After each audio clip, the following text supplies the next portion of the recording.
Urime të përzemërta me rastin e festës së Pashkëve pritën Kisha e Shëngjirgjit dhe Shën e Premte, si dhe Kisha e Shenjtëve Pali dhe Pjetri nga Ministri Financave Petrit Malaj, Kryetaria e Bashkisë Eriselda Sefa, kandidat për deputet, përfaqësues të besimeve të ndryshme fetare, si dhe besimtar të shumt. Ministri Malaj uroi besimtarët e krishterë për Pashkët dhe i quajti këtë ditë si fitoren e shpresës mbi dëshpërimin.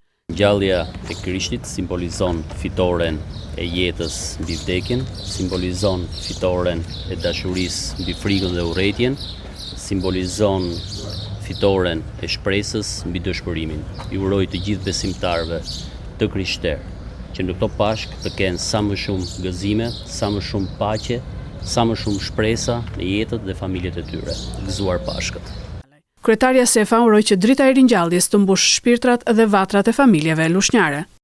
Nga Kisha e Shëngjirgjit këtu në Lushnjë, dua të uroj të gjithë besimtarët ortodoks, katolik dhe protestant të Lushnjës, por edhe të gjithë qytetarët, gëzuar Pashkët, drita e ringjalljes mbush zemrat dhe vatrat e familjeve të tyre. Sa më shumë bekime në familje, dashuri, mirësi, gëzuar.